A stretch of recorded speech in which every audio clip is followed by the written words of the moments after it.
ikaze muri Ima and Sharon, twongeye kwishimira kubana namwe. Uyu munsi tukaba tugiye kuganira kuri topic nziza, topic itureba, topic kenshi tudakunze kuvuga ariko ya ngombwa ikenewe. Nkuko mubizi, iyi platform twayihariye kugirana inama, kungurana ibitekerezo, kwigishanya kugira ngo twubake imibiri yacu, twubake ingo zacu, twiyubake, noneho tubashe no kuba twakora icyo Imana yaturemeye gukora hano mu isi kandi tumeze neza, tukabikora natwe tumeze neza, kuko na Bibiliya iratubwira ngo imibiri yacu ni insengero z'umwuka, tuyifate neza.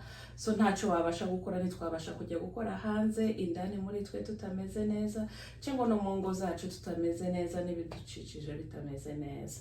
Rero mbere yuko tujyana ubutumwa hanze, tugomba kubanza gutunganya iby'iwacu, duhereye imibiri, inzu zacu, abana, abatware, noneho tukabasha no kujya kubwiriza hanze ibitwuzuyemo. Rero kuri uno munsi tuje kuganira ku mugore, dukunda abagore, turi abagore, abagore ni inkingi ikomeye mu ngo zacu. Tuje kuvuga kuri bintu bimwe na bimwe duhura nabyo bikaduhungabanya kandi tudakunze kubona aho tubivugira. Ikintu tugiye kuganira uno munsi ni ikijyanye n'imibiri yacu. Tugiye kuganira kuri topic ya za infection zikunda kurwanya cyangwa se gutera abagore. Izo infection turi kuvuga ni infection kenshi zandurira muri private parts zacu. So uno munsi turakora part 1, tuzagaruke dukore part 2. Turavuga bike, ni byinshi, turavuga bike, tuzagaruke twongere tuvuge byinshi, tuzagenda twongeraho, ariko ntimucikwe, muze mutera agatebe, tuganire, twungurane ibitekerezo kugira ngo tubashe kugira imibiri myiza kurushaho. Ima, yego ni karibu. Yego nukuri urakoze kuri introduction nziza. Katwanze dusuhuza abakunzi bacu bari hirya no hino, abantu bakoze subscribe bashasha, tubahaye ikaze, twarabibonye kandi tubiha agaciro pe. Nabo tumaranye iminsi kuva twatangira, turabakunda kandi tubiha agaciro mu gufata umwanya mu kumva ibiganiro byacu. Turimo turigishanya nkuko Sharon abivuze. Abantu benshi bakomeje kutwandikira ibitekerezo, amatopic ni menshi pe batwandikira badusaba ngo tuzaganireho, tukabanza tugakora research, tukigisha, tukaza hano tukabiganira, n'abantu bakaza bakaduha ibitekerezo mu inbox no mu comment. Abantu benshi ntibandika muri comment ariko badusanga inbox. Abantu benshi, abamama benshi bafite amanimero zacu baratwandikira kuri email, tubona ama message menshi. Imana ibaha umugisha kandi ibitekerezo byanyu nibyo bituma dutinyuka tukavuga topics abantu benshi batinya, kandi ari ibintu bitubaho, ari ibintu ducamo nk'abamama, ariko kuko tutagirirwa amahirwe yo kubona ibintu nk'ibyo abantu nk'abo bagenda babituganiriza. Kubera rero abantu babidusabye turatinyuka tukaza tukabivuga. Nkuko rero Sharon yarabivuze, infection mu bamama ni ikintu kiremereye kandi ducamo twese, imibiri yacu bicamo, abana bacu b'abakobwa bazabicamo cyangwa se banabicamo. Rero uyu munsi nibyo tuje kuganira. Yego Ima, urakoze rwose, urasa neza. Thank you. Nizere ko icyumweru cyagufashe neza cyane. Icyumweru agasama ko karaja guhenanguka ngo dusubire mu buzima bwa yagara mu gatondo byuka. Ariko sama imeze neza so far. Ni byiza rwose kandi nkuko wari uvuze, tubahaye ikaze mwese, turabashuhuje. Aba new subscriber, mwarakoze kudusanga muri uyu muryango, mureba amavideo menshi yabacitse, muzarushaho kumenya abo turi bo, n'abandi dukomezanyije rwose murakoze. Mujye mukomeza musangize bino biganiro kugira ngo bibashe kugera kuri benshi, nkuko nawe biba byakubatse, byubake na mugenzi wawe, twese twubakane. Infection infection ndizera ko umumama wese, cyane cyane abamama baba batangiye kubyara, noneho nuko tugenda turushaho gukura infection, imibiri yacu biroroshe cyane kugira ngo tugire ama infection nk'abagore cyane biroroshe. Noneho ibihugu twajemo sinzi nimba yo igira imyuka yayo itameze nk'ibindi birere twavukiyemo. Ni ibintu tuba turi ibiryo turya, imyuka duhumeka, ibirere dutuyemo, ibintu byinshi ngira ngo bikontribuwa kuri ibyo bintu. Ngira ngo iterambere n'umubiri wacu. Iterambere rizana byinshi, mu byo rizana harimo n'ibyo byose. Indwara, yesu we, indwara zikaza zikaba nyinshi. Hari indwara hano tujye twumva nk'izo za infection, wenda abamama b'iwacu iyo ruguru mu misozi batumvaga, abamama ba kera mu byaro batumvaga, kandi si uko wenda ari twe bagiraga isuku kuturusha. Ngira ngo tekinoloji n'iterambere uko rigenda riba, ibintu bigenda bihinduka, n'imibiri igahinduka, ibiryo turya, amazi tunywa, byose bikagenda bihumanya, noneho tukagira bikagaragarira muri izo infection n'izindi ndwara zose tugenda tubona. Cyane uvuze akantu keza k'ibiryo cyane bo baryaga ibintu biri fresh, ntibarya ibisukari byinshi, bakanywa amazi all the time cyangwa amazi meza y'isoko. Mbese imibiri yabo yarwanyaga, wenda zari zinahari ariko imibiri igahita yirwanya hakiri kare izo infection zitarabagiraho ingaruka cyangwa ngo babone symptoms nkatwe. Twebwe rero imibiri yacu ntabwo ihagaze neza, so ziraza izo infection ziraza zikagukubita ako kanya ugahita ureba. Ni ukuri ukaremba pe. Rero kuri uyu munsi tuje kuganira kuri infection, turavuga kuri infection ebyiri, hanyuma tuzagaruka na part 2 twongere tuvuge ku zindi za affecting abagore cyane. Ni nyinshi, abagore twaragowe, Imana yaturemye mu buryo butangaje. Hari umuntu wavuze ngo Imana nimwereka ngo nagera mu ijoro azabaza Eva ibyo yakoze. Eva ikintu yadusigiye tubyare, tugire gute, tubabare, turi kubyara. Biriya byose namwe muzi abamama bari hariya, n'abapapa barabizi ko baratubona tubicamo. Ni ibintu umugore acamo kugeza ubuzima bwe bwose. Menopause twarayivuze, ujya urenga stage imwe uvuga ngo ndagiye ibi ndabirenze, yo gakubitana n'ikindi kiremereye, kubira ibyuya bya menopause, ukavuga ati wansubiza hahandi, ukifuza gusubira hahandi ukahabura. Ariko ni ibintu byinshi. Gusa Sharon arabivuze, turavuga kuri infection zibiri abamama bakunda gucamo, kandi bikatwafekta nyine. Burya iyo umubiri wawe uri guca mu bintu bitandukanye, izo za infection ziraguhungabanya, zikagukura mu murongo, ugata equilibre cyane rwose. kandi utanazifatiranye hakiri kare zishobora kuzaba nyinshi zikakurenga, noneho zigateza ibibazo bikomeye kuri yaba impyiko zawe cyangwa se mu mubiri, mu ngingo, noneho zikomeye kurushaho, ugasanga bikuviriyemo noneho indwara mbi cyane ishobora no kukwica. kandi kari akantu gato, cyari ikintu gito pe ushobora no kurwanya, ariko kuko cyakomeje gukura wakomeje kukirengagiza. Ntacyo kibazo abamama tugira. Abamama turatanga cyane, tukaba busy tukiyibagirwa, ugasanga ushobora no kuba ufite ibimenyetso ariko ukabura umwanya wo kugira ngo ujye kwa muganga, ukumva ko ari akantu koroheje, ukavuga kazikiza, ukanywa imiti, ukaguma ufasha abandi, ukorera abandi, ukazajya kugera kwa muganga byararenze inkombe. So niyo mpamvu nk'abamama dukwiriye kuzajya twiyitaho. Yego nubwo dufite abo twitaho ntabwo bizareka, ariko nanone natwe twigarukeho, twirebe. Nihagira agasinya umubiri wawe ntuzajya ukwereka agasayina akariko kose, ntukirengagize, ugende ubaze muganga, ushaka ubuvuzi hakiri kare kugira ngo ugafatirane. Hari kenshi twumva inkuru z'umuntu babwira ati iyo uza kare, iyo uza nk'umwaka ushize ntibiba byarageze aho bigeze. Iyo uza umwaka ushize aka kabyimba ntikari kuba kari kanseri, waratinze ubu cyabaye ikibyimba gikomeye kiba kanseri. Iyo uza kare iyi infection ntiba yarakwangirije impyiko, waratinze kwangiriza impyiko. So abamama twiyiteho, nitwiyirengagize, tujye twumvira umubiri wacu. Burya imibiri yacu urakubwira, umubiri urakubwira agasinya. Utwo symptoms dutangira ari dukeya, ukirengagiza, ugafata Tylenol, ugafata ikinini cy'umutwe, kandi urabizi neza wenyine, urabyumva ko atari umutwe, ugakomeza unywa za Tylenol umunsi ugashira.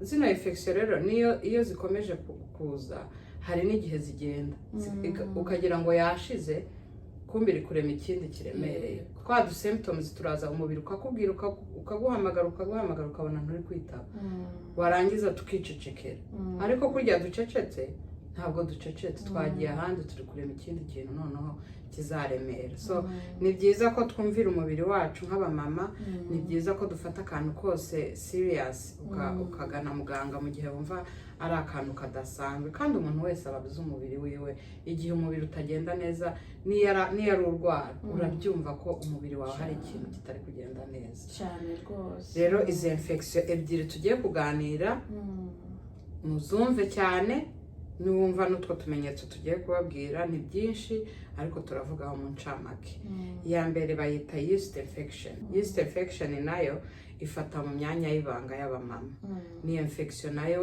iza ifata mu buryo butandukanye igira ibimenyetso byayo bitandukanye hari n'ibyo wakora mu gihe wumva wayigize urakoze ima nkuko wari ubivuze yeast infection sinzi n'ukuntu twayita mu kinyarwanda niba hari uzi ukuntu yitwa mu kinyarwanda atwandikire hasi muri comment kugira ngo natwe turusheho kubimenya ariko ni infection yandura mu myanya ndangabitsina y'abadamu kandi iyo yeast infection iterwa n'ubundi na fungus cyangwa se bacteria dusanzwe tugira mu mubiri burya mu mubiri hari bacteria tugira za ngombwa kandi nziza zagenewe kuba ziriho ariko iyo zarenze ikigero umubiri wagenewe kugira zivamo indwara so iyo yeast infection iba yarenze za zindi umuntu agomba kugira noneho ikavamo iyo infection noneho kimwe nk'uko bivuze izo bacteria dutunze mu mibiri yacu cyangwa se mu myanya y'amabanga yacu zibamwe twaremanywe nazo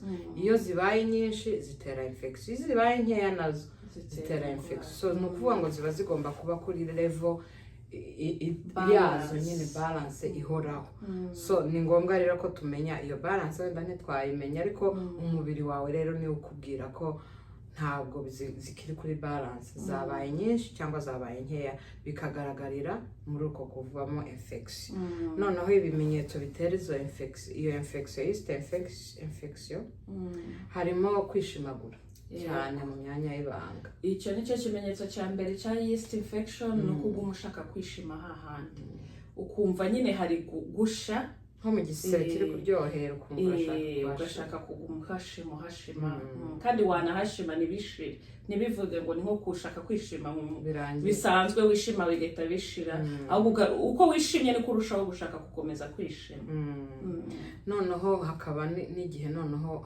usha ukumva harashya hakanatukura hakanahinduka rwose aho ni mu myanya y'ibanga y'abamama urumva uba wahashimye cyane hagatukura hakabyimba noneho hakanasha ukumva harasha ibyo byose nyine ni ibijyanye no kumva ko ushaka kuguma uhashima uko uhashimye niko hagenda hahinduka nuko nguko ubwo ibyo ni ibimenyetso turi kubabwira igihe uzumva utwo tuntu twose turi kuza ushaka gushima hameze nk'ahantu hahiye ubwo iyo yeast infection biri kwidevelopa nyine biba biri kukubwira ati do something gira icyo ukora kuko balance ya za bacteria yagabanutse cyangwa yabaye ikibazo noneho muri uko kuhashima cyane muri uko gusha hagatangira hakazamo ibintu by'utubyimba ugatangira kuhagira nk'uduheri utuntu nk'utwo uduheri ukumva hakaza impumuro mbi hakaza impumuro za discharge ni ibintu bikuvamo bitari bifite ibara risanzwe of course buri muntu agira amazi amuturukamo ya naturel ariko icyo gihe noneho bikaza bifite amabara atandukanye noneho harimo n'impumuro mbi kenshi baravuga ngo haba harimo umunuko umeze nk'uw'amafi nawe urabyumva ni bya bindi twavuze byo kwiyitaho kuko niba wicara iruhande rw'umuntu ukumva nk'umwuka w'amafi uri kunuka iyo ni sayine ishobora kuba akorera n'isuku pe ayoze yakoze icyo atari bimwe muri bya bindi twavuze ariko afite infection niyo yakora iki ntabwo uwo muntu uko yawuhisha noneho ikintu gishobora kubitera rero harimo nko gukoresha hari abantu baba addicted ku antibiotic. Yego. Hari umuti wacu noneho muri Afrika njya ngo wapfaga kujya mu bitaro utanarwaye ufite akakorora gake bakaba bagukubisa antibiotic. Ukagenda ukazinywa nk'iminsi 2 ntunarangize kosi yazo ukabura ziretse.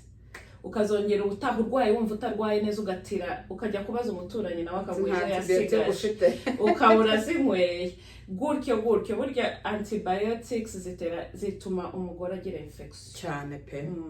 Antibiotic zabaye nyinshi mu mubiri ntabwo ari nziza.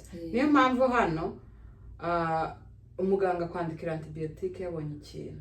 Burya antibiotic ntabwo upfa kuzibona hano kabisa. Yego ntabwo ushobora kubona antibiotic hano gutyo gusa. Uragenda nayo mpamvu abantu bacu kenshi bageze hano muri community zacu ujya kwa muganga ugataha ngo ntibajya bavura ngo iwacu baba bampaye antibiotic zikamba baguhaye kiriresha kuri gutya uzamuka hana mukuru wawe gaho na mugenzi wawe. Ariko hano baba bazi ingaruka z'iyi antibiotic. Iyo umubiri wawe umaze kumenyera antibiotic cyane ukugiriramo ingaruka harimo n'izo za infection.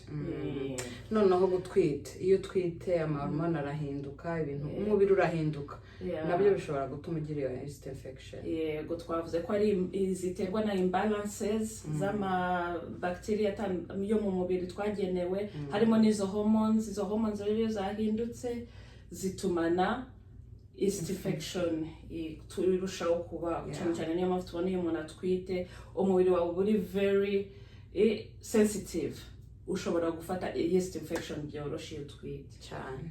Noneho hari n'abantu baba bafite diabete. Abantu bafite diabete baba mama buriya barastrugglinga n'ama infection cyane. Diabete idakontrole neza utazi kuyiregera neza nayitera infection umubiri wawe ugahora uri ufata infection, ufata indwara zoroshe. Abasirikare b'umubiri baba bacitse intege. Diabete burya nayo iri mu kintu gituma umubiri wawe unanirwa n'abasirikare bagacika intege, noneho bikoroha kurwara izo infection. So izo rero ni bimwe mu bitera iyo yeast infection. Noneho hari ikindi twabonye giteye ubwoba ngo kuguma mu myenda itose burya. Kuguma mu myenda itose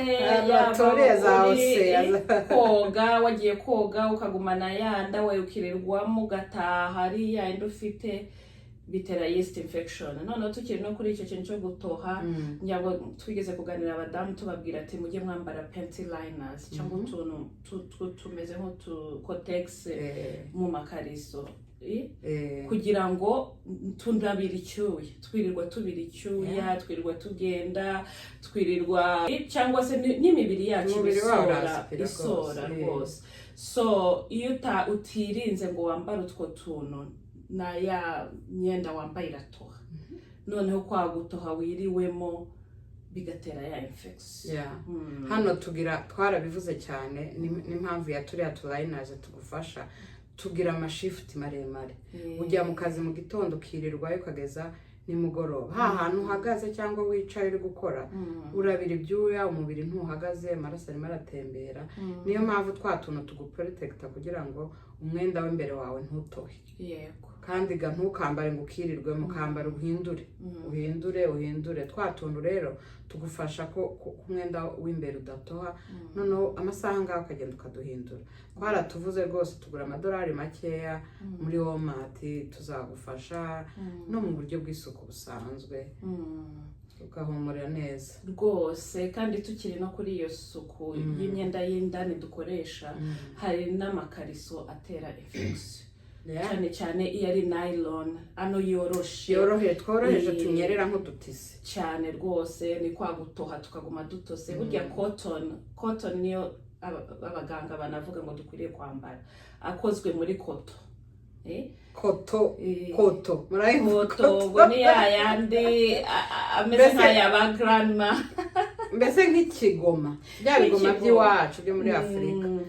Imyenda rero y'imbere ikoze muri iriya koto arafasha abamama. cyane twebwe rero tugashaka ibisirimu utunyerera udusirimu tunafata ku mubiri turiya rero nitwo duterana infection kurushaho rero twambare za zindi zimeze nk'izaba grandma ariko nta kibazo bazita ngo ni grandma panties ubundi ariko nizo zidukingira nizo zituma tuhumeka hahandi naho hagahumeka umwuka mwiza kandi nanone kwambara zigufashe cyane nabyo bigatera infection abasirimu hariya abasirimu tuziranye mugabanye rero tukambara koto kandi itwemerera guhumeka cotton rero kujya kuzishaka hanyuma rero uko wakwirinda rero iyi infection tuvuze ikibitera tuvuze symptoms ibimenyetso noneho turavuga uko twazirinda nk'uko tumaze kukivuga hindura umwenda w'imbere cyane uwuhindure nimba udafite iyo liners cyangwa se ntabwo zibuze ariko uhindura umwenda w'imbere pe uko bishobotse rwose hari n'akandi tutavuze kajyanye n'amaparufe n'amasabune ahumura nabyo bitera iyo infection hari igisirimu cyaje ugashaka kwitera hose ariko kwa kundi uri kwitera hose niko uri kwiteza ibyo nyine izo ndwara so ntukitere parufe hariya mu myanya yacu y'ibanga ntugakoresha amasabune ahumura ntukakore douche babyita ngo ni douche ni kwa kundi ushira imiti mu mazi ukayicaramo ugira ngo urahumura neza ariko ibyo byose ntibitera ya ndwara utuma za balances zipfa uri kwica ibintu karemano byo mubiri Imana yaturemanye so ubundi abaganga baranatubwira ngo uzahakarabe gutyo n'amazi gusa mama wese ugomba gukaraba n'amazi gusa birahagije rwose ntabwo dukeneye ibihumura Imana yaradusize yego noneho ko wayirinda twari tuvuze guhindura umwenda w'imbere cyane noneho no kwirinda gukoresha ayo masabune yahumura cyane waba uri gukoresha bathroom wenda ibyo biraza no kwafekta indi infection turi buvugeho wihanagure neza nkuko bikwiriye twarabivuze kenshi uhanagure uvana imbere ujyanisha inyuma apana inyuma ujyanisha imbere kandi ubikore neza noneho nimba ufite diabete gerageza uganirize muganga wawe diabete yawe ijye kuri level yayo ni uburwayi nyine umuntu ataba yarizaniye ariko hari ibintu byateye imbere ushobora muganga guha imiti yo gukomeza diabete yawe ikaba balance ikaguma kuri level muganga yifuzaho nabyo bizagufasha kutagira izo infection zose za buri munsi cyane rwose hanyuma igihe cyo kujya kwa muganga rero mu gihe wabonye ibyo bintu byose ijya kwa muganga reka kwivura reka kuvuga ngo bizashira kuko ari ubwo biryama bikongera bikagaruka bikaryama bikageraho bikaba nk'indwara uhorana nayo kandi iri kurushaho kumera nabi infection itavuwe ishobora kuzakuviramo kanseri amaherezo cyane kanseri yo mu nda ibyara kanseri ni nayo mpamvu no gukoresha biriya bipimo bijyanye na pap smear ari ngombwa kuko bareba balance ukuntu imeze yaba ari abnormal bakashaka gukora ibindi bipimo birushijeho kandi kenshi mu kibitera kuba abnormal harimo yeast infection yabaye nyinshi igaruka ntuyivurwa so ni ngombwa ko ujya kwa muganga twebwe turi kubabwira gusa research ariko ntabwo turi abaganga umuntu mwiza wakubwira icyo gukora kurushaho ni muganga so ubonye ikintu nk'iki kikuriho cyaba bibiri muri ibi bimenyetso bitatu cyangwa byose kuko birajyana ubundi ihutire guhamagara muganga wawe abaganga b'abagore barahari bazagufasha kurushaho cyane rwose muganga niwe uzakubwira icyo gukora twirinde kunywa imiti tutandikiwe na muganga kuko twabibonye ko nazo antibiyotike zitari prescribe cyangwa se zitahawe na muganga nazo zishobora kuba intandaro yo kugira izo infection zidakira rero tugane muganga ubundi umumama wese twakagombye kuba dufite abaganga badukurikirana mu buryo bw'imibereho yacu tugakoresha izo pap smear utazi pap smear nabwo watubaza ni ikizamini umumama wese agomba kuzakoresha nyuma y'umwaka cyangwa nyuma y'imyaka 2 bitewe n'imyaka yawe so byose birareba bakareba izo balance za bacteria cyangwa se impinduka y'imibiri yacu ko tugenda dukura bakaba bakubwira inama irushijeho twebwe ko turigishanya hano gusa ni muri tuganire hanyuma iyo ni infection ya mbere turangije. Ubwo iya kabiri ni UTI. cyangwa benshi barayizi. UTI ubundi ngira imenyesha urinary tract infection ni infection inyura mu nzira z'inkari, ikunda nayo irwarwa n'abagore cyane, kandi iterwa n'ukuntu Imana yaturemye. Niyo mpamvu ari twe dukunda kuyirwara, biterwa n'ukuntu nyine duteye umubiri wacu special. Special twakomeje kuvuga Imana yaduhaye, ni nako tuzagororerwa special cyane, tuzahemberwa byinshi buriya. Twabyaye Yesu, twatangiye no kugororera. Tutagusari tuzasarura byinshi. So iyo UTI yo noneho iri very common. Ngira ngo nta mugore bajya bavuga ngo umwe mu bagore batatu baba yarayirwaye. So urabyumva ko ari ikintu benshi muri twebwe tubibona, cyangwa se benshi babona bagahura nabyo. UTI rero wari uzi ko n'abana bato bayirwara? N'abana bato b'abakobwa barayirwara. Nayo mpamvu iyo umaze kuyimenya nk'umumama ubasha no gusobanura umwana wawe ukanamwigisha ko agomba kuyirinda, kuko nayo ifite ibituma ishobora kuza gusa, ariko hari ibintu cyane bikurura kurusha cyane. Noneho ibimenyetso biranga: gusoba buri kanya, ukumva urashaka kujya muri toilette buri kanya, ariko wagenda wasoba hakazutungana kandi wumva ugiye nko guturika. Noneho ukababara cyane niyo uri gusoba. Yego, ukaba wababara munsi y'inda, ukaba wababara mu myanya y'ibanga, ukababara umugongo, ukababara mu mbavu. UTI, ibyo ni ibimenyetso byose bigaragaza UTI. Ubwo buribwe aho hantu hose tuvuze. N'uburibwe bwo mu nda yo hasi, ubwo nyine murayumva abamama, ukumva hararemereye, ukumva uri kuribwa cyane, si inzoka warwaye, ariko nyine ukumva hariya mu nda yo hasi, mu nda yo hasi nyine ni mu nda yo hasi. Ukaribwa cyane, umumama wese ahita yumva inda yo hasi. Noneho hakababara, ukumva hari pressure, nk'ikintu kiri kurura imitsi yaho nyine ukaribwa cyane. Kuko ijyana n'impyiko, nayo affect impyiko, bladder yawe. So naho ngaho nyine hose uri kumva uri kubabara. Noneho umuntu ufite infection, kandi infection UTI asoba noneho inkari zidasanzwe. Yego, zifite ibara ridasanzwe ryijimye. Ushobora no kuba yabaye nyinshi ukabona amaraso mu nkari. Ushobora kugira isesemi, ukanaruka ukagira ngo ni indwara isanzwe, ni malaria cyangwa indi ndwara. Imbeho nyinshi, ukagira nka fever, malaria neza. Noneho ni nayo mpamvu rero abamama, nk'ufite nk'umwana w'umukobwa akubwiye ngo ari kubabara, njyewe ikintu nakora cya mbere no kureba inkari ziwe, ukareba nimba ibara ridasanzwe. Ubwo nyine biterwa nuko uba warimenyereje kureba ibara ry'umwana wawe, ry'inkari z'umwana wawe. Habe n'abana bakiri kuri diaper, ukareba umwana wawe nimba nta bara ryahindutse, umuhumuro ntiwahindutse, kuko umwana w'uruhinja ashobora kugira infection ntabashe kuvuga. Rero iyo wamenyereye kureba ibara rya diaper y'umwana wawe, cyangwa se umwana mukuru yava muri toilette ukagenda ukareba, noneho yakubwira ko ari no kubabara utwo tumenyetso, ugahita umenya ko ashobora kuba afite UTI. So tubikurikirane. Noneho no guhumura nabi, umuhumuro udasanzwe, za nkari ibara ryahindutse noneho zikagira n'umuhumuro uri strong. Ikitera rero iyi UTI ni ibintu bitandukanye, nk'uko twagiye tubiganira, byose ni bimwe bitera infection, ariko hari bimwe noneho by'umwihariko bituma iyi UTI byongera cyane chance zo kuyirwara. Kumarana inkari umwanya munini, hari abantu gufata inkari umwanya munini. Hari abantu batinya gukoresha amatoilette, cyane public bathrooms. Cyane ni naho twavugiye ngo n'umwana ashobora kuyirwara. Ugasanga umwana agiye ku ishuri kuva mu gitondo, yanze gukoresha toilette zo ku ishuri kuva mu gitondo kugera nimugoroba. Araje yirukanka agiye muri bathroom yiriwe yafashe inkari umunsi wose.